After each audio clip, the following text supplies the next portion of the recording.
Ini adalah Tommy Welly, atau biasa disapa Bung Toel. Dia adalah seorang komentator dan juga pengamat sepak bola yang berasal dari Bandung. Jika kalian mengikuti timnas Indonesia, pasti sudah tahu siapa orang ini.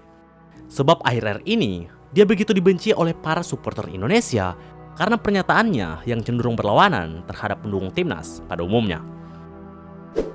Bagaimana tidak? Seperti yang kita semua tahu, pencapaian Sintayong bersama timnas Indonesia sangatlah mentereng. Sejauh ini, dia berhasil membawa Indonesia berada di peringkat kedua pada gelaran babak kedua kualifikasi Piala Dunia tahun 2026. Dan yang terkini, dia juga berhasil membawa tim nasional U23 sampai masuk semifinal Asian Cup di putaran pertama mereka. Namun terlepas dari semua pencapaian itu, Bung Toel tetap saja secara terang-terangan mengatakan ke publik kalau dia tidak menyukai pelatih asal Korea Selatan itu. Sekarang pun kalau saya jadi ketua PSSI, saya berhentikan. Itu perkataannya ketika diinterview dalam program One Corner. Ketika Indonesia mencetak gol juga, bukannya senang, dia bahkan beberapa kali terlihat seakan-akan ia kecewa akan gol itu. Lalu apa sebenarnya yang membuat orang yang katanya pengamat sepak bola ini begitu tidak menyukai Sintayong? Kita akan bahas di video ini.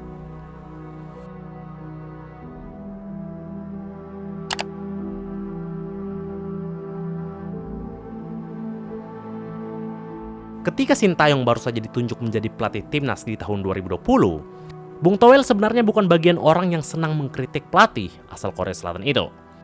Bahkan saat itu, banyak supporter timnas yang mengkategorikan dia sebagai pengamat sepak bola yang luar biasa. Hal ini dikarenakan dia seringkali berpendapat cukup bagus dalam mengomentari isu-isu terkait sepak bolaan Indonesia. Bahkan saat itu, ia bahkan sempat terlihat memuji Sintayong karena performa apiknya yang berhasil membawa timnas Indonesia lolos hingga final AFF tahun 2020. Namun setahun setelahnya, pada gelaran SEA Games tahun 2021, sepertinya menjadi awal mula dari ketidaksukaan Bung Toel kepada Sintayong. Saat itu, dia mengatakan kalau STY harus dievaluasi setelah hanya mampu membawa medali perunggu pada gelaran SEA Games di Vietnam itu. Hal ini ternyata tidak sesuai dengan target yang diberikan PSSI, yaitu medali emas. Dan menurut Bung Toel, Sintayong menjadi salah satu pihak yang harus bertanggung jawab atas gagalnya target timnas tersebut. Tentu harus ada yang bertanggung jawab karena ini bukan tarkam, ini bukan main-main, ini bukan sekedar hura-hura, tapi ini adalah sebuah sepak bola prestasi yang membawa nama bangsa dan negara. Nah, kalau kita bicara secara teknis kepelatihan, tentu harus ada yang bertanggung jawab. Apakah itu Sintayong akan bertanggung jawab tentang kegagalan di Hanoi, Vietnam ini di SEA Games 2021? Secara organisasi. Namun kritik dari Bung Toel ternyata tidak berhenti sampai sini saja. Karena setelah kejadian ini, disinilah awal mula dia terus mencoba mengkritik pelatih asal Korea Selatan itu.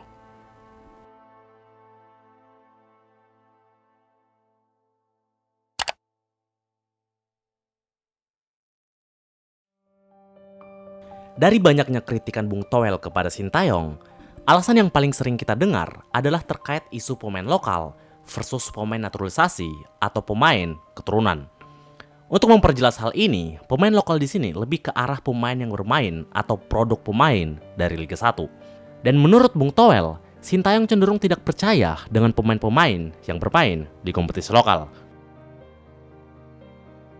Kalau ini sebuah dari akselerasi, shortcut, jalan pintas, mau sampai kapan?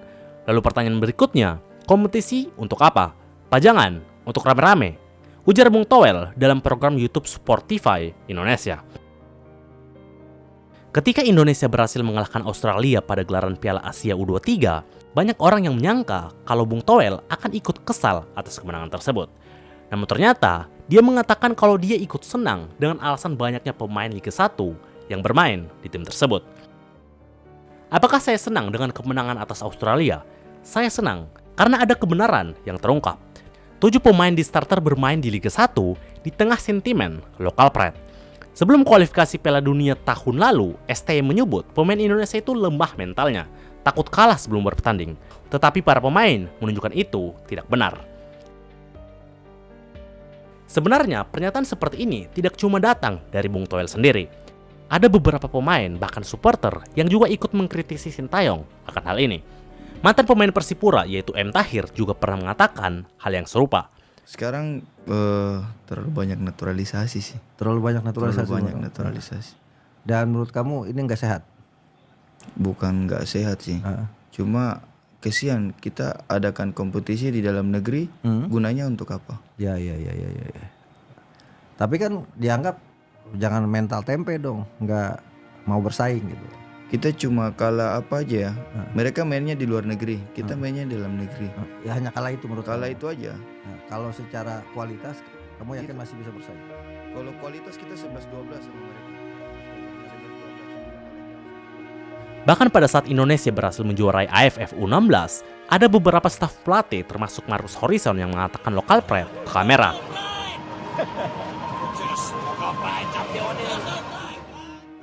Banyak orang yang mengatakan alasan mereka mengucapkan lokal pride ini dikarenakan tidak adanya pemain naturalisasi di skuad AFF U16 itu. Jadi masalah antara pemain lokal versus pemain naturalisasi adalah isu yang sepertinya masih ada pihak yang berdebat akan hal tersebut. Namun sebenarnya, jika kita menganalisis lebih dekat dalam isu pemain lokal versus pemain naturalisasi ini, sebenarnya perekrutan pemain naturalisasi bukan hal yang baru. Bahkan pada saat Bung Toel menjadi bagian dari PSSI, masih ada beberapa pemain naturalisasi yang dipakai timnas Indonesia. Oh iya, by the way, buat kalian yang tidak tahu, Bung Toel itu pernah menjadi bagian dari PSSI dengan menjabat sebagai Direktur Kompetisi PSSI tahun 2013 sampai tahun 2016 dan General Manager Football Development PSSI tahun 2014 sampai 2015. Dan ya, saya pikir kalian semua tahu kalau dalam periode itu bagaimana kinerja PSSI. Jadi sepertinya pernyataan untuk mengkritik pemain-pemain naturalisasi dan lebih andalkan pemain yang berada di kompetisi lokal sepertinya pernyataan yang tidak begitu valid, mengingat kita sudah memakai pemain naturalisasi jauh sebelum Coach Sintayong melatih timnas Garuda. Selain itu, bahkan jika kita lihat skuad timnas Indonesia untuk saat ini, tetap masih ada juga pemain-pemain yang bermain di Liga 1.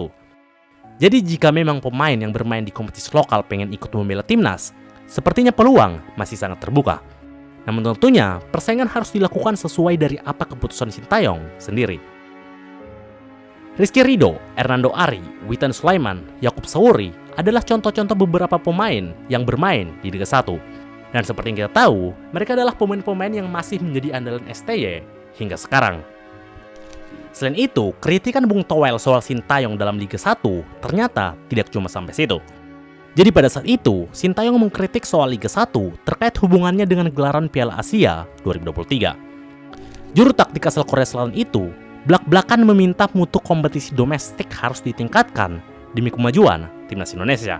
Namun Bung Toel justru mengkritik pernyataan Sintayong itu karena ia menilai kalau dia terlalu banyak mengeluh. Kenapa dia banyak mengeluh sebagai pelatih timnas? Dia kan dibayar secara profesional. Waktu tanda tangan kontrak dengan PSSI, memang dia tidak mempelajari dulu sepak bola Indonesia. Kenapa dia baru kuar-kuar soal Liga 1 saat ini? Kedua, di Piala Asia kemarin waktu lawan Australia, komposisi pemain kita itu 7 pemain naturalisasi dan keturunan. 2 pemain kita yang main di luar dan 2 pemain kita yang main di Liga 1. Terus ketika selesai pertandingan, dia mengkritisi Liga 1. Wong cuma 2 pemain yang main dari 11. Jadi ngapain? Mungkin sebagian orang yang entah tidak bisa buka wawasannya, dia tidak bisa menganalisis kalimat itu. Sebenarnya masih banyak lagi hal-hal yang dilontarkan oleh Bung Toel untuk mengkritik Sintayong. Cuman karena saking banyaknya, saya pikir kita tidak bisa mengutip semua perkataannya dalam satu video ini. Intinya, ia menilai Sintayong menganggap remeh pemain lokal.